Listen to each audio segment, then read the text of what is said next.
Cocoa പീറ്റും potting മിക്സ്ചറും മാത്രം use ചെയ്ത് ചെടികളാണിത്. അപ്പോൾ ഇത് ഒരു 10-15 ദിവസമായപ്പോഴേ നല്ല വിളവ് കിട്ടി. പോട്ടിംഗ് മിക്സ്ചറും കൊക്കോ പീറ്റും മാത്രമേ യൂസ് ചെയ്തിട്ടുള്ളൂ. രണ്ടും ഈക്വൽ പ്രൊപ്പോർഷനിലാണ് എടുത്തത്. അതുകൊണ്ട് തന്നെ ചട്ടിക്കൊന്നും ഭാരമില്ല. നല്ല ഇപ്പം ഇത് കാ പിടിക്കാൻ തുടങ്ങിയതേ ഉള്ളൂ. ഇപ്പോൾ പാവലുണ്ട്, വഴുതനങ്ങയുണ്ട്, വെണ്ടയ്ക്കയുണ്ട്.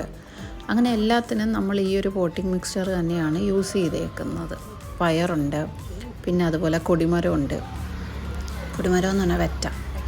അങ്ങനെ എല്ലാത്തിനും യൂസ് ചെയ്യാൻ പറ്റുന്നത് ചകിരിച്ചോറും പോട്ടിംഗ് മിക്സ്ചർ. അത് ഏത് കമ്പനിയുടെ പോട്ടിംഗ് മിക്സ്ചറും ഏത് കമ്പനിയുടെ ചകിരിച്ചോറ് വേണമെങ്കിലും യൂസ് ചെയ്യാം. അപ്പോൾ അത് വെച്ച് കിട്ടിയ വിളയാണ് ഈ കാണിക്കുന്നത്.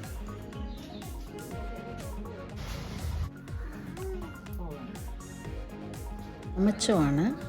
രാമച്ചം അധികം ആരും കണ്ടിട്ടുണ്ടാവില്ല. ഇത് പൊന്നാരി വീരൻ ചീരയാണ്. ഇതിൻ്റെ പൂവ് എടുത്ത് തോരൻ വയ്ക്കാൻ പറ്റും.